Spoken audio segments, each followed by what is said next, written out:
Olá, investidor. Meu nome é Wagner Caetano. Hoje, dia 14 de junho de 2018, 17 horas e 42 minutos. Iniciamos agora o programa Radar, onde eu trago aqui minha impressão, minha visão para o mercado, falando de ações, benchmarks, futuros, né? A gente também faz um estudo de criptomoedas. Para a galera que acompanha o canal, se puder deixar o like, compartilhar o vídeo e participar da área de comentários, eu fico grato. Eu também disponibilizo o informe cenário todos os dias de manhã, falando um pouco de Bovespa, commodities metálicas, petróleo, bolsas norte-americanas, Europa, Ásia, um overview completo para começar bem aí o pregão, ou pelo menos tentar ajudá-lo de alguma forma, seja trazendo algum tipo de ensinamento dos gráficos, dos drivers, enfim. Nós começamos sempre pelas criptomoedas, né? Temos aqui hoje um pregão de forte alta. Elas estavam bem deprimidas, para a gente ver como o mercado como um todo é curioso, né? Elas estavam caindo. No momento que saiu a notícia que a alta de 2017 foi manipulada, aquela coisa toda, elas começaram a subir. Então, o que é domínio público, pessoal, já está nos preços, né? Então ninguém tem que ter a pretensão de imaginar que está subindo ou caindo por um determinado motivo específico, né? Hoje saiu essa bomba e as criptomoedas estão subindo. Simples assim, né? Então, o mercado geralmente ele precifica o futuro. Eu vou fazer os estudos aqui na plataforma TradingView, para a gente poder acompanhar, e depois eu faço Xangai, DAX e as bolsas americanas. Então eu vou colocar aqui primeiro o Bitcoin em dólares americanos aqui. Nós temos uma novidade, né? Depois de muito tempo, uma barra forte com volume, né? Nós viemos estudando esses dias que o Bitcoin ele atingiu aqui a região que gerou uma forte alta no mês de abril. A mínima, né, dessa movimentação foi 6.425. Ontem ele chegou a tocar 6.107. Os 6 mil dólares que a gente estava esperando, né? Então, que os 6 mil dólares ele chegou a tocar no início do ano aqui em fevereiro. Então, teoricamente, o Bitcoin cumpriu o seu objetivo de baixa, então é normal que exista uma reação. Se vai formar um fundo, a gente precisa ainda acompanhar, mas ele ficou a aproximadamente 100 dólares do alvo, né? Como é um alvo realmente de pleno conhecimento do mercado, talvez o pessoal entrou um pouco antes, aquela história, eu prefiro comprar um pouco antes para não ficar de fora, né? E o candle de hoje é um candle importante, né? É praticamente aqui um Marobuzu que envolve pelo menos o corpo do candle de ontem, então é um sinal de compra, sim. Ok? E bem num dia que saiu uma notícia bombástica, né? Então, aí nós temos aqui o Bitcoin Cash, que... Deixa eu só fechar aqui. O Bitcoin Cash ele tinha duas regiões importantes, né? Este ponto, né, exatamente a região de 868, né? E eu achava que o mercado tinha uma memória entre este fundo aqui, no 842, acho ainda, né, no 758. Onde que ele veio? Ele chegou a bater 800 dólares. O que é importante aqui é o seguinte, este ponto era o fundo anterior, né, que era o 868. E o mercado fez um rompimento falso deste fundo. Então é também um sinal de compra. Ok? Aí nós temos o Ethereum, todas elas em dólares americanos. A mesma leitura aqui. Eu tinha um fundo anterior em 492,50. O mercado rompeu, está 524,99, rompimento falso do fundo anterior, sinal de compra também. E nós vínhamos estudando o Litecoin nos últimos pregões. O Litecoin fez uma movimentação parecida, as criptomoedas estão andando em bloco, né? Primeiro que ele tinha um fundo bem importante aqui marcado em fevereiro, né? Neste caso não houve aí no rompimento falso, nem deste fundo, nem deste outro aqui, a 109, 110 dólares, mas o sinal é forte também, dificilmente se as outras criptomoedas subirem, o Litecoin não vai deixar de subir, então as minhas preferências no caso, além do próprio Bitcoin, Bitcoin Cash e o Ethereum também. Ok? Agora eu vou comentar aqui sobre... Eu vou fazer petróleo e EWZ, depois a gente... Que aí eu já aproveito aqui o TradingView aberto. Então nós temos aqui o petróleo, pessoal. Realmente o petróleo não teve desenvolvimento desse pivô de baixa quando ele perdeu o 6583. Né? Eu comentava que eu não acreditava aqui na materialização do movimento até 62. Ele está consolidado acima de 6583, está dentro do território aqui delimitado pela LTA e veio testar a média de 21, que é o movimento que nós esperávamos. Agora, se voltar a cair, ele volta para esse fundo aqui para tentar fazer um fundo duplo ou de repente até um pivô, mas o rompimento da média jogaria o petróleo no mínimo neste topo aqui, 6864. Ok? Eu acho que vai para cima, é a minha impressão. O EWZ, que é ETF brasileiro negociado em Nova York, hoje é um dia de queda, né? Ninguém segura o dólar, nem o Banco Central. Ele parece que quanto mais tentam segurar, mais liquidez dão para o dólar. A movimentação pode ser por formar um pivô de alta? Pode. Este candle continua válido. O candle aqui com mínima no 31,28. Mas é um momento complicado. A venda claramente está entrando com mais força. É aquela história, pessoal. Quem compra EWZ no momento? Quem acredita numa virada, né? Quem acredita, de repente, que tem um exagero aqui, que pode ter um repique até a média, e que nós podemos configurar fundo aqui nessa região. Então, de repente, quem acha que está descontado é momento. Quem acha que a tendência, que é um cenário caótico, tal, não compra. Simples assim, né? E eu não trabalharia na venda, eu não trabalharia short. Né? Então, acho que é um momento, depois de uma queda tão expressiva, de 48 praticamente até 31, ou o camarada, na minha opinião, ele fica de fora, ou ele trabalha comprado, ou se for para vender, seriam operações curtíssimas, que não é aí o meu métier. Ok? Então, vamos aqui fazer os estudos da Bolsa de Xangai e do índice DAX. A Bolsa de Xangai caiu de leve, 0,18%. E a Bolsa índice DAX na Alemanha, conforme previsto, subiu bem. Então, por exemplo, o mercado brasileiro, há poucas semanas atrás, estava todo mundo falando em 120 mil pontos. Era um otimismo, o pessoal procurando as ações que ainda não tinham subido. Aí, de repente, muda para um cenário de caos. Na verdade, nem tinha justificativa para tanto otimismo naquele momento, quanto para tanto pessimismo agora, né? A Bolsa vai precificando os drivers aí e assim vai caminhando.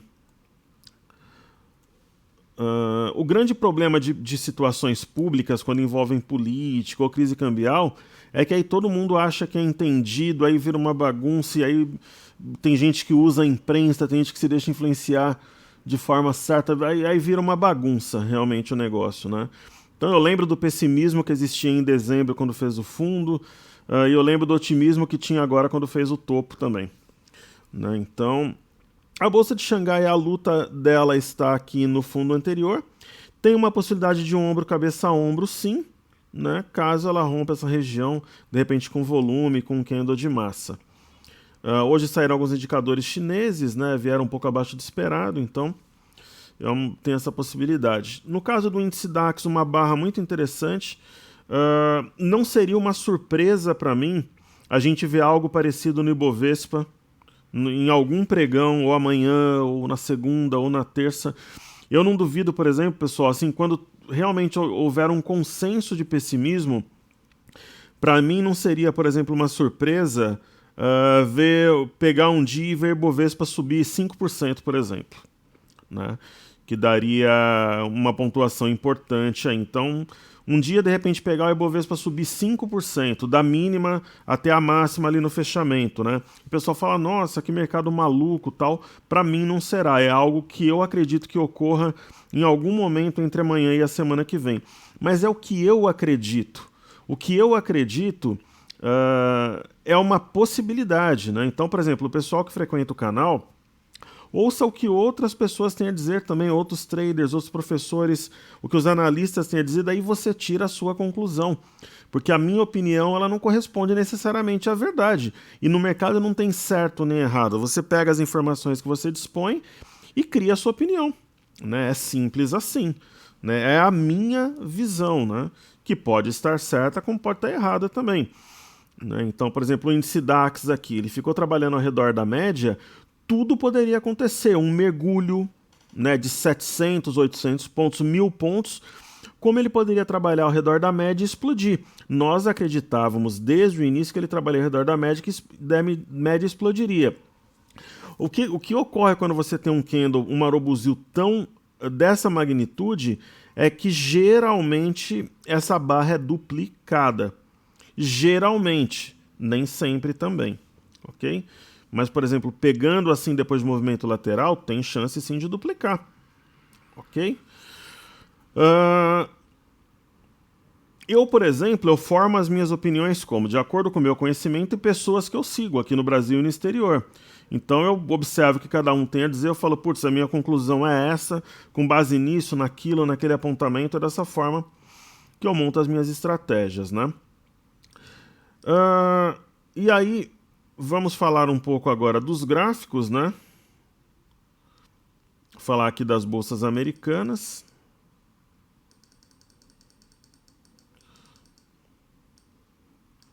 Vamos colocar os gráficos aqui. Falar do Dow Jones, né? Uma correção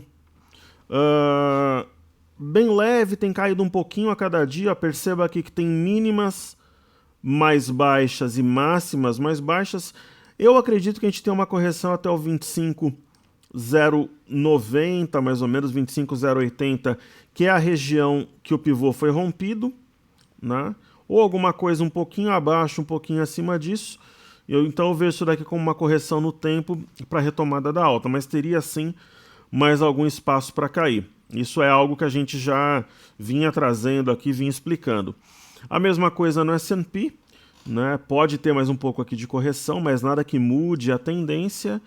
E a mesma coisa eu vejo aqui no índice Nasdaq, né? Que é o mais forte de todos. Hoje foi um dia positivo para o índice Nasdaq, que é impressionante a força compradora. Se a gente olhar aqui, por exemplo, né, o S&P subiu, o Dow Jones que caiu um pouquinho, Nasdaq quase 1% de alta, 0,85.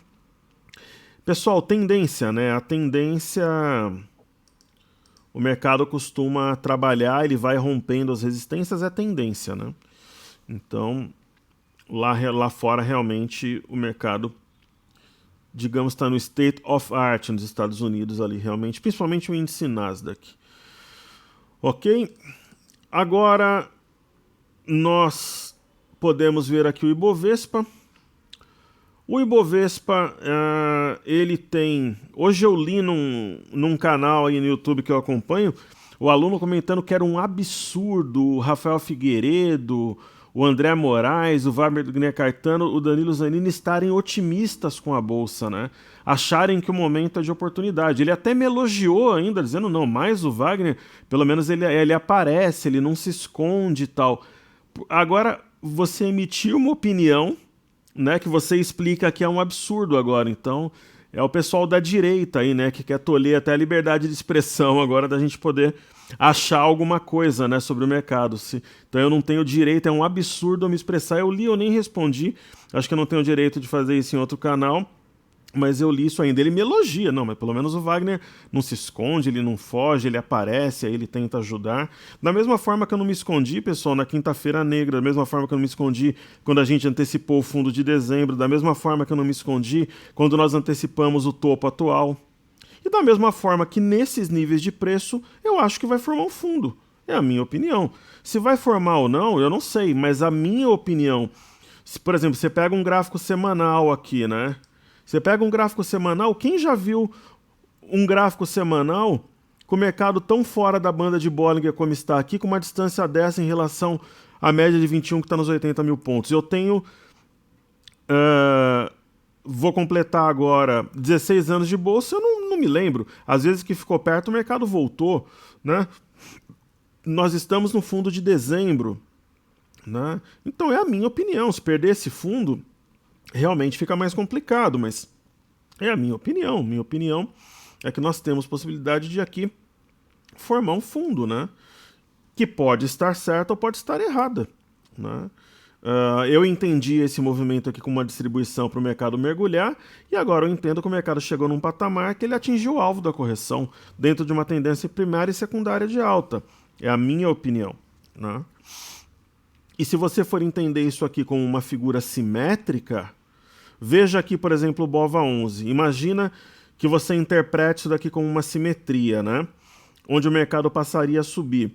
Ele faria um movimento complexo antes disso, se esse cenário for materializado. Então, o movimento de agora é um movimento que está teoricamente ali dentro do esperado. E falando do índice futuro, né, que agora está no leilão, né? Ele está no leilão, inclusive, né? Nós temos aqui, ó, compradores de um lado, vendedores do outro. O último negócio foi 72,150 e ele estaria fechando nesse momento a 72,200. Hoje, o dia inteiro, a quantidade de ofertas na venda foi maior do que a compra, mesmo na abertura, né? Vamos ver amanhã, né? O que chama a atenção da gente aqui também, aquela história da participação dos estrangeiros, né? Ontem eu mostrei o fluxo cambial. Simplesmente ontem na rolagem eles aumentaram a posição de 88.850 para 125 mil contratos na compra. Isso a gente consegue pegar em final de dia, né?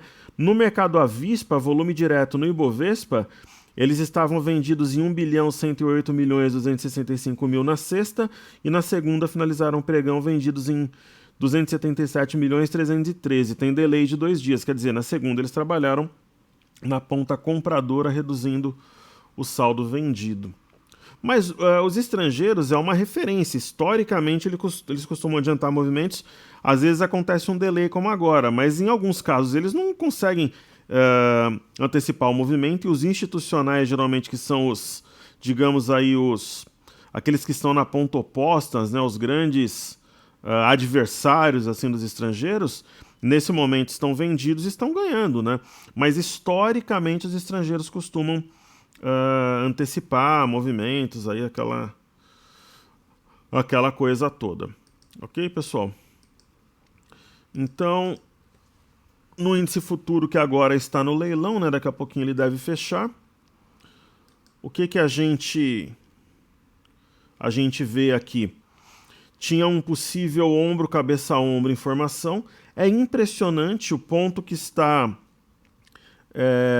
impedindo realmente o movimento de alta, esta linha de tendência. A gente poderia traçá-la mais ou menos assim, ó.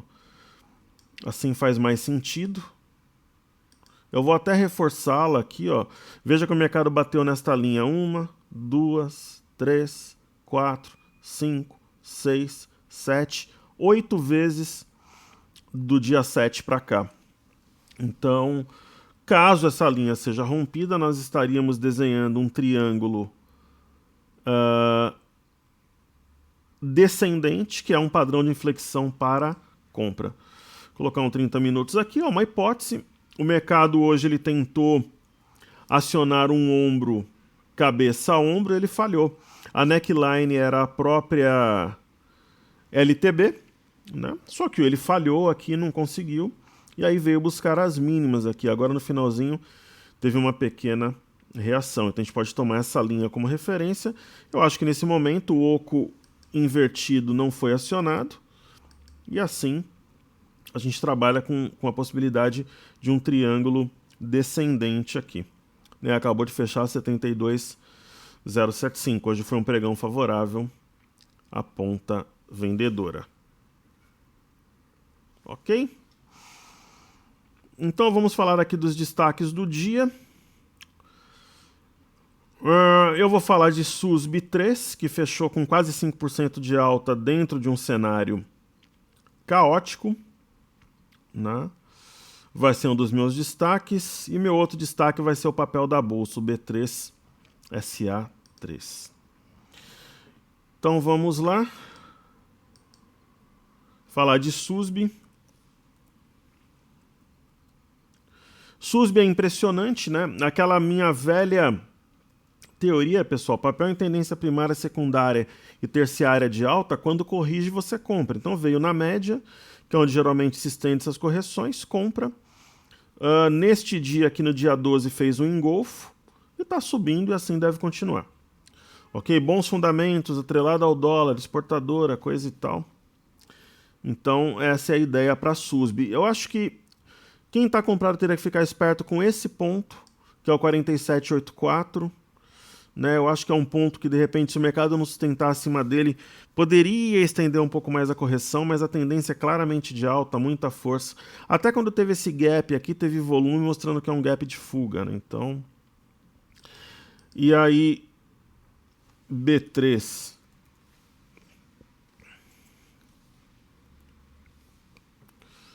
SA3. Eu acho, juntamente com VEG, com BIF3, com mais algumas ações, um dos papéis mais difíceis de operar. Ela deu uma operação fácil aqui, que foi uma operação de venda na perda dessa LTA, por quê? Ela fez um topo triplo, aqui é praticamente um topo quádruplo, né? Mas é aquele famoso 3 montanhas.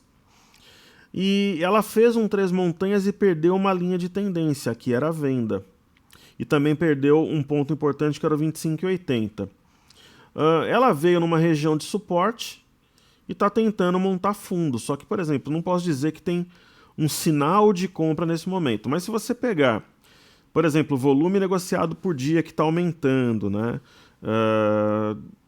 Em mercado futuro, mercado à vista, por fundamentos, né? Uma empresa bem administrada que dá lucro, é um ponto interessante para comprar B3. Agora, se você quiser trabalhar exclusivamente com gráfico, a entrada se daria acima de 21,33, que ela faria um pivô de alta que provavelmente teria força para romper essa média. Esta é a minha leitura, pessoal.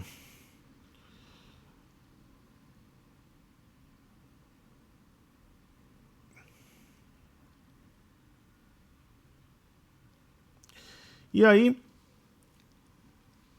nós vamos fazer aqui os estudos, os pedidos do YouTube. Vamos dar uma olhada como é que fechou o índice aqui, né? Fechou justamente sobre essa região. Amanhã vai ser um pregão importante. Deixa eu ver se já saiu o ajuste dele aqui. Não, foi 72.809, deve ter ajustado 72.100, perto do fechamento. O ajuste ocorre por volta ali das 17h15. E aí, fazendo os pedidos do YouTube antes dos ativos fixos, né?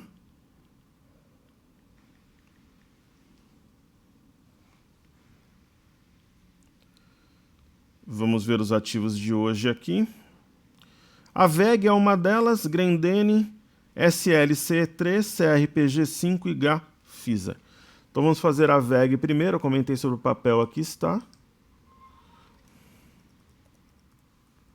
Então, pessoal, por exemplo, né, eu falava com um amigo hoje, se você acha que o Brasil está num cenário de caos, que a bolsa vai cair pra caramba, que está tudo errado, você não tem que trabalhar, por exemplo, você tem que trabalhar comprado no dólar, vendido no índice, vendido no BOVA11, você tem que partir para renda fixa, que costuma subir em momentos de aversão, né? Esse é o seu perfil. Agora, se você acha que o momento é de oportunidade, que ocorreu uma correção que estava todo mundo esperando e que não existe um motivo para essa queda, que nós estamos isolados do mundo, que estão precificando de repente uma eleição que nem começou, aí você tem que montar a carteira, trabalhar.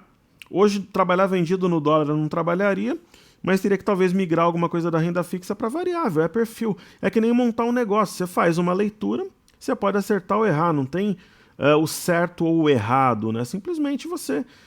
não existe algo pronto assim que seja absoluto. Então você tenta. Tá me incomodando essa reta aqui, mas enfim, eu vou aqui na VEG, mas depois eu apago isso. Eu não entendi porque essa reta tá aqui, mas Maravilha. Então, falando da VEG especificamente, né? É uma empresa de Jaraguá do Sul, conheço a empresa da minha área de engenharia, que fez um topo duplo. Nós até comentávamos, pessoal, isso daqui é venda certa. Ó. Você tem um topo, a ação rompe, deixa a sombra superior, quer dizer, um rompimento falso, topo duplo, fatalmente ela viria aqui no 16,50. Com grandes chances de vir no 16. Então, se eu tivesse vendido, por exemplo, eu liquidaria a minha venda nos 16.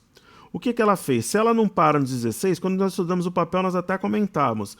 Ela vem no suporte imediato. Qual que era? 15,34. Então, ela fez isso. Né? Tem sinal de fundo? Não.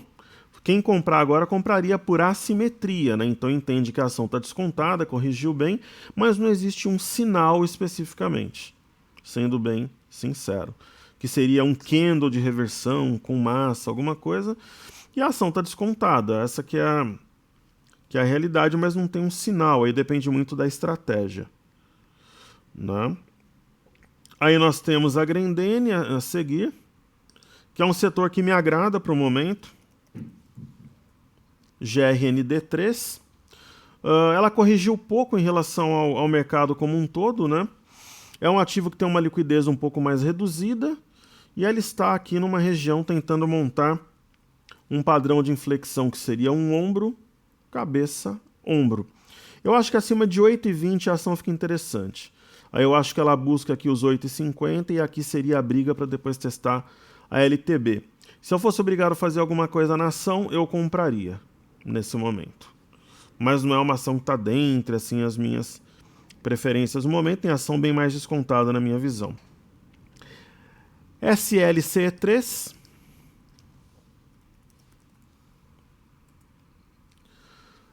Uma ação em tendência primária, secundária e terciária de alta. Esse tipo de ação você compra em correção, geralmente ao redor da média, ela deve seguir em alta, pelo que indica aqui o gráfico.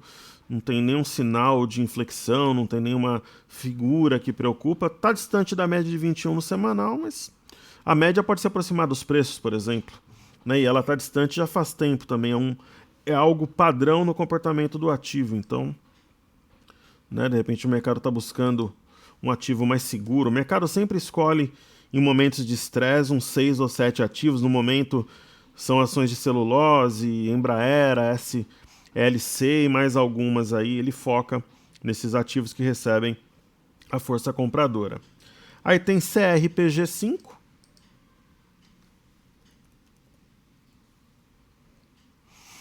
Que é a Cristal, né?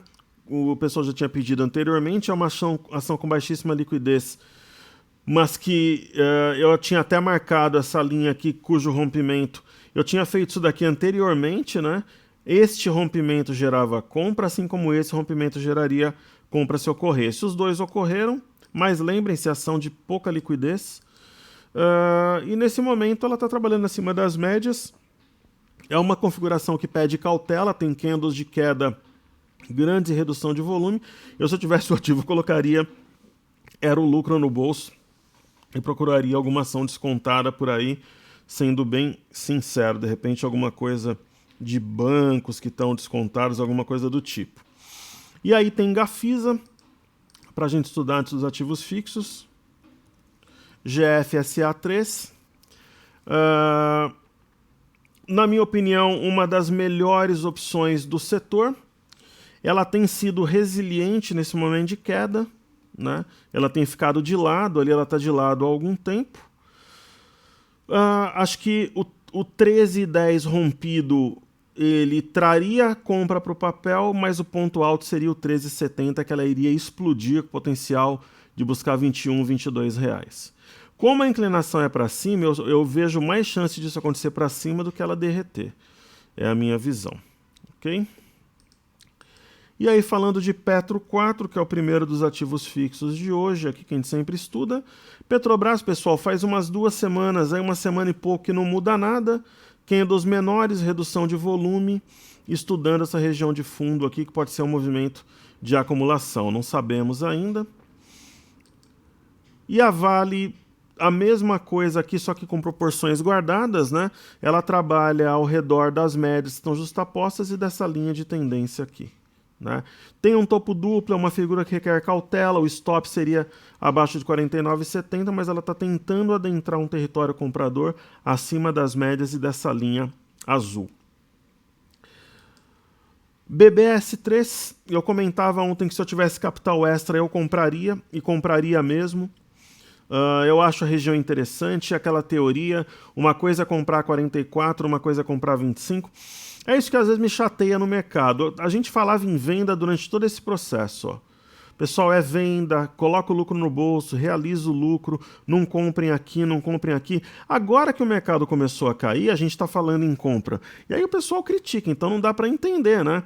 Aqui não era compra. Agora nessa região, no fundo de julho e maio do ano passado, para mim é compra. Eu posso estar errado, mas uma coisa é errar 25, uma coisa é errar 44, né?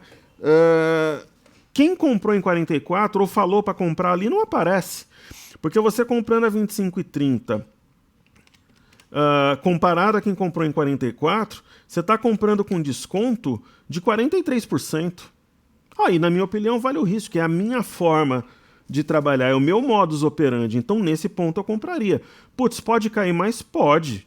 Né? Mas também pode subir. Aqui poderia subir, aqui poderia cair. É uma questão de estratégia, de visão de mercado. Agora, eu compro termado? Eu estou falando em comprar opções? Eu estou falando em fazer day trade alavancado? Não. Estou falando em comprar com o capital que você tem.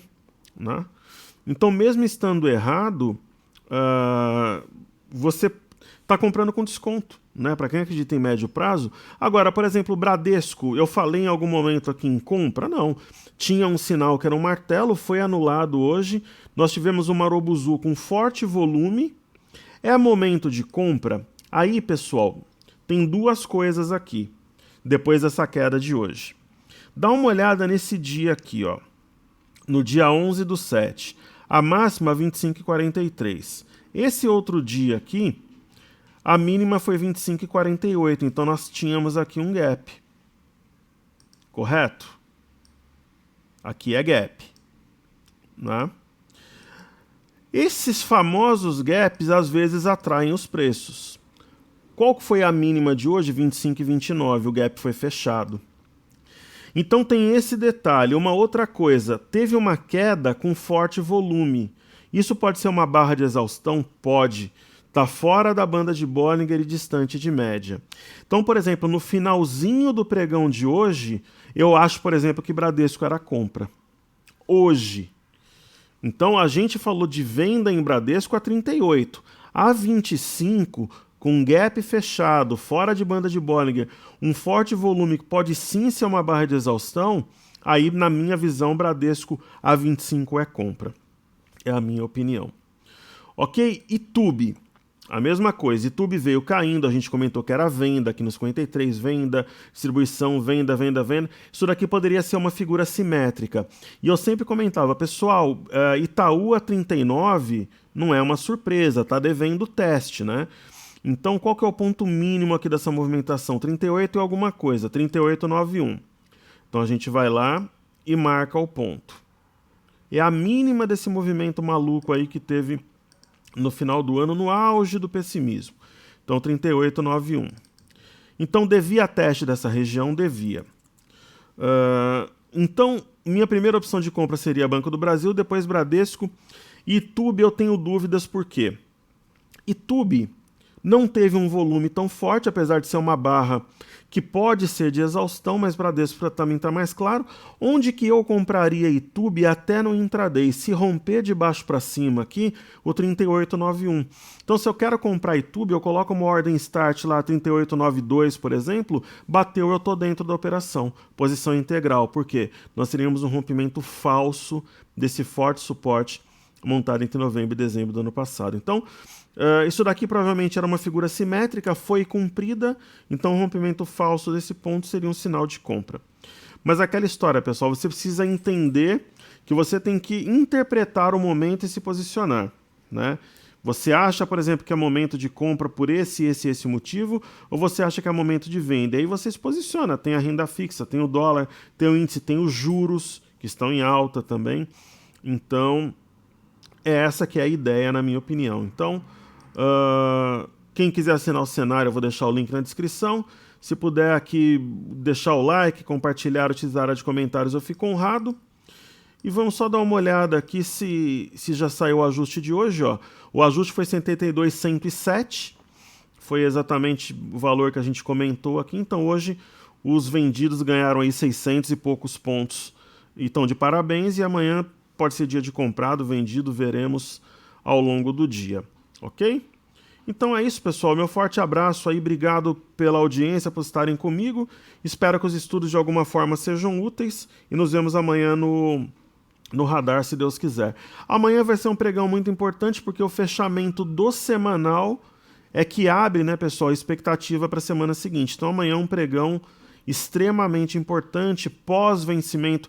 O fechamento da semana que vence o índice futuro é muito relevante, então vamos ver o que ocorre amanhã. Ok? Um grande abraço a todos, valeu!